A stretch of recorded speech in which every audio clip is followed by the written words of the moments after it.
की वायुसेना ने अफगानिस्तान बॉर्डर पर टीटीपी के 7 ठिकानों पर एयर स्ट्राइक की। अफगानिस्तान के नरसंहार, पक्तिका और खोस्ता में बम बरसाए। अब पाकिस्तान के इस हमले में 80 से ज्यादा लोगों की जान चली गई है। अफगानिस्तान सरकार ने इन हमलों पर कड़ा एतराज जताया है और इसे संप्रभुता का खुला उल्लंघन बताया। पाकिस्तान को गंभीर नतीजे भुगतने की भी धमकी दी है। उधर पाकिस्तान सरकार दावा कर रही है कि सीमा पर आतंकी घटनाओं को लेकर पहले भी कई बार चेतावनी दी गई थी, लेकिन उन पर ध्यान ही नहीं दिया गया। समझिए इन खास बातों को। पाकिस्तान सरकार ये बार बार दावा कर रही है कि जिस तरह से बॉर्डर एरिया पर आतंकी घटनाएं हैं उनको लेकर सचेत रहना होगा, लेकिन उस पर किसी की भी तरफ से कोई ध्यान नहीं दिया गया। अब पाकिस्तान की सेना ने इसीलिए इसके बाद में कार्रवाई की है। अब पाकिस्तान के रिश्ते जहां पड़ोसियों से खराब हो रहे हैं, तो वहीं देश के अंदर भी बहुत ज्यादा अच्छे हालात नहीं हैं। खैबर पख्तूनख्वा, बलूचिस्तान, यहाँ पर जंग जैसे हालात हैं। बलूचिस्तान में बीएलए काफी समय से पाकिस्तान सरकार का विरोध करता रहा है। कुछ दिन पहले बीएलए ने पाक सेना के कुछ जवानों को बंधक बनाने का दावा किया और उनके वीडियो भी जारी किए, जिसमें वो जवान अपने आईडी कार्ड दिखाते हैं, रोते हैं, गिड़गिड़ाते हैं और ये अपील कर रहे हैं पाकिस्तान की सेना से कि हम तो आप ही के देश के हैं, हम तो आप ही की सेना के हैं, फिर हमें क्यों आखिर इस तरह से नजरअंदाज कर दिया। अब इसके अलावा तहरीक-ए-तालिबान पाकिस्तान यानी कि टीटीपी भी पाकिस्तानी सेना पर हमले करते हुए थक नहीं रही। चाहे बात बीएलए हो, चाहे बात टीटीपी हो, लगातार ये पाकिस्तान की सेना के लिए सरदर्द बने हुए हैं। ये दोनों संगठन पाकिस्तान सरकार पर शोषण का आरोप लगाते रहे हैं। आप ये समझिए बीएलए बाकायदा किस तरह से लगातार नाराजगी जाहिर कर रहा है, और ये बीएलए की नाराजगी नहीं, दरअसल दावा किया जाता है बलूचिस्तान में पाकिस्तान की सेना की तरफ से की गई बर्बरता के खिलाफ ये विद्रोह की आवाज है। वहीं खैबर पख्तूनख्वा में लगातार नाराजगी देखने को मिलती है। इस्लामाबाद हो या कराची हो, यहाँ पर भी बड़े प्रदर्शन, बड़े प्रोटेस्ट हैं। हमने देखा कि किस तरह से कराची में भी पाकिस्तान की सेना और सरकार के खिलाफ आवाज बुलंद की जा रही है। साफ है कि सरकार अपने पड़ोसियों से रिश्ते बेहतर करना ही नहीं चाहती और दूसरी तरफ अपने घर के अंदर स्थिति को सुधारना नहीं चाहती। प्रेम क्या सिर्फ आतंकियों के लिए है? क्या जो राशि बाहर से आती है वो सिर्फ आतंकियों को पालने पोसने बढ़ाने के लिए है? भले ही अपना घर जलता रहे, लेकिन दुनिया में प्रोपेगेंडा क्रिएट करने के लिए है। और वो मजबूरी साफ तौर से पाकिस्तान के हुक्मरानों की जुबान और चेहरे पर नजर आती है।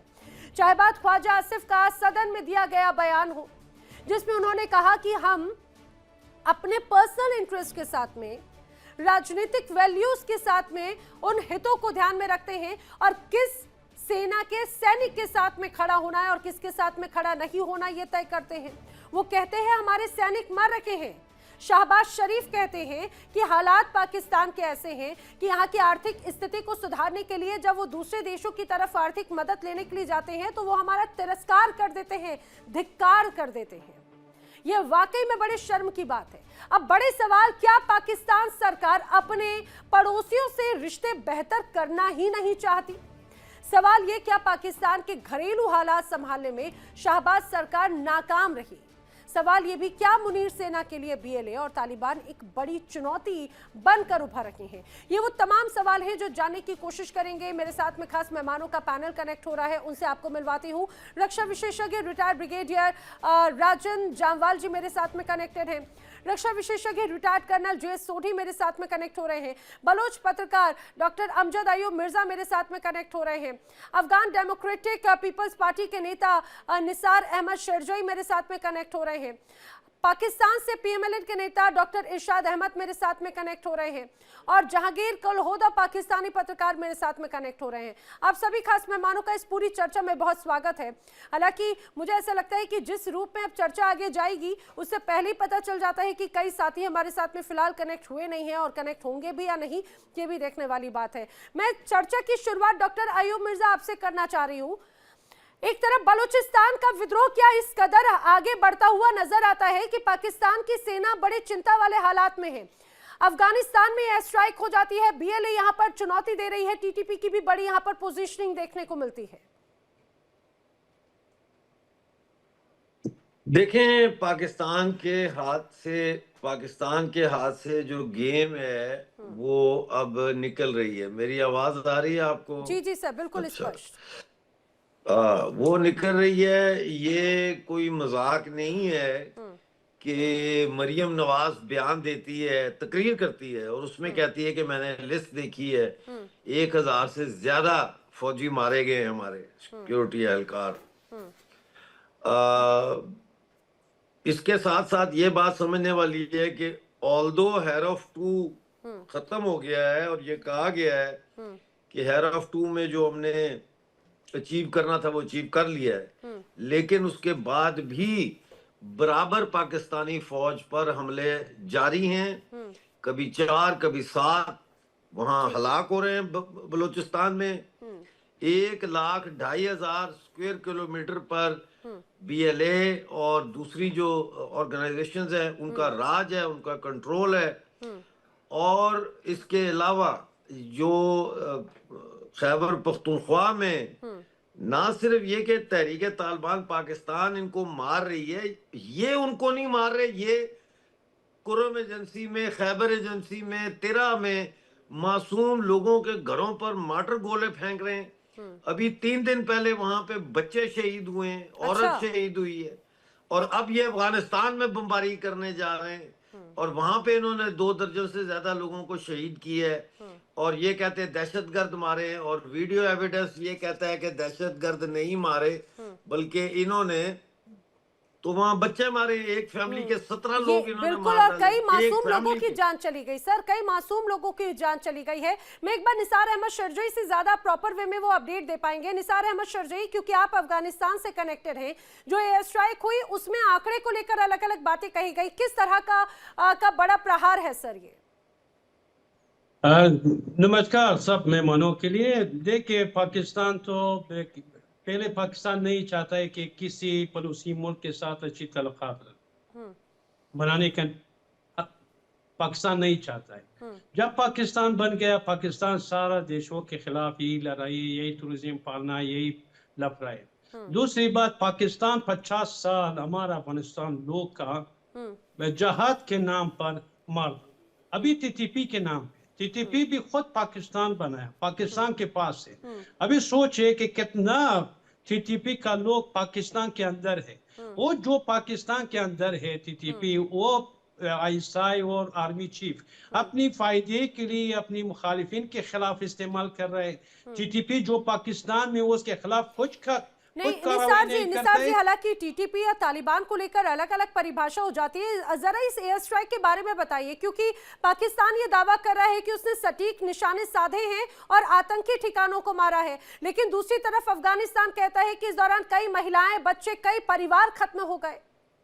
कोई टीटीपी को नहीं मारा, सब बच्चे हैं, बुजुर्ग साल है, बुजुर्गों है, सब मुल्की और बेदफा लोग हैं। अफगानिस्तान के गरीब मुल्क जो टीटीपी से, तालिबान से, जो सियासत से उसका कारोबार नहीं, गरीब लोग को अपनी घरों में मार डाला। पाकिस्तान 50 साल भी ये काम किया, अभी टीटीपी के नाम पे फिर अफगान लोग को, अफगान बेगुनाह लोग को मारता है।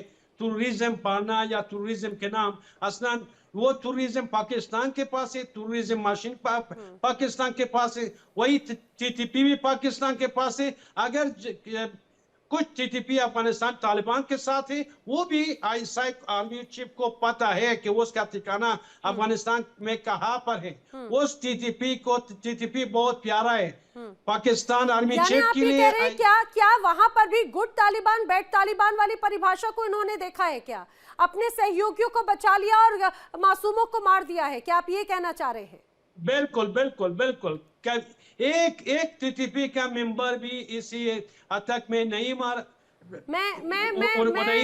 मैं रक्षा विशेषज्ञों का रुख करूं, लेकिन जहांगीर का यहाँ पर रिएक्शन लेना चाह रही हूँ। जहांगीर, ये तो हैरान करने वाली बात है, क्या ये गुड तालिबान बैड तालिबान वाली यहाँ पर भी पर्सनल इंटरेस्ट है? और एक तरफ बात होती है कि भाई यहाँ पर जिस रूप में एक बड़ा दिल दिखा रहे थे, खासतौर से रमजान के महीने में, उन मासूम लोगों की अल्लाह की सेना ने जान ले ली। अच्छा, बड़ी मेहरबानी नैना, आपने टाइम दिया। मैं सारे बड़े काबिल इज्जत कुछ लोग बैठे हुए हैं, उन सबको मेरी तरफ से सलाम। अच्छा सुनिएगा, आप इंडिया डेली जो इंडिया का टीवी चैनल है वो कहता है कि जो है दहशतगर्द नहीं मारे, मासूम लोग मरे हैं। यही इंडिया डेली 4 दिन पहले जब इमाम बारगाह पे धमाका हुआ था, इन्हीं जो है मुनकर लोगों से पूछ लें कि वहां पे कौन से दहशतगर्द थे, वहां पे कौन से फौजी थे। जो बन्नू में हमारे 10 जवान शहीद हुए हैं टेररिस्ट के खुदकुश धमाके से, वहां पे क्या हो रहा था। तो जब हम इनके बीएलए के पालतू इंडिया के पालतू कुत्तों पे हम लगाम डालते हैं तो इंडिया की चीखें निकलती है। जब टीटीपी वालों पे हम ओ लगाम डालते भाई हैं तो तमीज से बात करो, तमीज से बात करो। ये कुत्ता कुत्ती है लफ्ज इस्तेमाल मत करो, तमीज से बात करो। आप नेशनल टेलीविजन पे बैठे हो, आपको शर्म आनी चाहिए। आपको यही नहीं पता कि पाकिस्तान आर्मी टेररिस्ट है। असल टेररिस्ट तो पाकिस्तान आर्मी है, जो पूरे खैबर पख्तूनख्वा में दहशतगर्दी फैला रही है, जो बलूचिस्तान में दहशतगर्दी। मुझे बात करने दे प्लीज। मेरे मुल्क में अगर इंतशार फैलाओगे हम घुस के मारेंगे, चाहे इंडिया हो चाहे हमारे बच्चों को फौजी बुलाते हैं, पैसों का लालच देके, टॉफियों का, स्वीट्स का लालच देके, और उनको सोडोमाइज कर रहे हैं। ये लेटेस्ट रिपोर्ट है 3 दिन पहले की। जहांगीर अब कल पकड़े हो गए दो। हैं वो फौजी पाकिस्तानी जहांगीर कल हो दो। गिलगित बल्तिस्तान में। जहांगीर कल हो तो सुनिए सुनिए, ये गीदड़ भपकी किसी और को जाकर दीजिएगा। आपके अफगानिस्तान के साथ में जो ताल्लुकात हैं, आपने वहां पर आतंकियों को इम्प्लांट किया, आपने खुद का ये कहा जाए कि खुद आपने वहां पर बबूल का पेड़ बोया और आपको लग रहा है कि आपको वहां पर आम मिल जाए, और उसका ठीकरा हिंदुस्तान को भेजने की अगर आप फोड़ने की बात करें, आपने कहा अंदर घुस के मारेंगे। अरे भाई साहब, 1 इंच कदम उठाकर रखकर बता दीजिए। आप जरा कायदे में रहकर बात कीजिए। जहांगीर, अपना घर जरा देख लीजिएगा, उसके बाद में जवाब दीजिएगा। कम से कम आप आतंकियों के ठिकानों की बात हुई, मैं आपसे पूछ रही हूं। हेलो, हाँ हाँ, बोलिए बोलिए। मुझे लग रहा है शायद अब आवाज नहीं पहुंच रही जहांगीर तक। मैं चाहूंगी ब्रिगेडियर राजन जामवाल, खासतौर से पाकिस्तान की डिप्लोमेसी क्या यही है कि खुद एक तरह से कत्लेआम मचाओ और उसका ठीकरा फोड़ दो अगल बगल वाले देशों पर, और खासतौर से भारत पर। एंटी इंडिया सिंड्रोम से पीड़ित हो गए हैं, इनके घर में कुछ भी हो उसके लिए जिम्मेदार हिंदुस्तान हो जाता है। यही पाकिस्तान की पॉलिसी है क्या? देखिए, पाकिस्तान क्रिएट ही हुआ था बेस्ड ऑन हेट, नफरत के ऊपर पैदा हुआ है। जो देश 1947 में पैदा हुआ, नफरत, हम अलग हैं, हम ये हैं, हम वो हैं, एंड पूरी इनकी हिस्ट्री सिर्फ नफरत से भरी पड़ी है। नफरत पहले भारत के लिए, अब हर पड़ोसी के लिए। तो obviously the karma is coming back to hate. ये बात करते हैं जहांगीर, आप बलूचिस्तान सुनिएगा में। जरा, आप रिस्पॉन्ड कीजिएगा। आवाज आ रही है या नहीं आ रही? क्योंकि ये जवाब सीधे आप ही को है। जी राजन जी, प्लीज कंटिन्यू। बिल्कुल। नैना मैं आपकी आवाज को बड़े सुकून से सुन रहा हूँ। ओके, सो जो देश एक नफरत के बिना पे पैदा हुआ है, वो नफरत के सिवाय और कुछ नहीं फैला सकता। इन्होंने हर जगह सिर्फ यही फैलाया है, और हमारे यहाँ कर्मा पे यकीन है। So this is Karma coming back. ये बलूचिस्तान में बात करते हैं कि हम उनको कंट्रोल कर रहे हैं। ये अकेली फौज है पूरी दुनिया में जहां पे इनफैक्ट इंसर्जेंसीज हर जगह हुई हैं। कश्मीर में हुई है, यहाँ हुई है, आयरलैंड में हुई है, थाईलैंड में हुई है। कहीं दुनिया में इतिहास नहीं है जहां पे टैंक्स, एयरफोर्स का इस्तेमाल अपने लोगों पे किया गया है। कॉम्बैट ऑपरेशंस हुए हैं, हमने कश्मीर में किए हैं। कोई बोल सकता है कभी हमने टैंक लगाया, कोई बोल सकता है हमने कभी एयरफोर्स का इस्तेमाल किया।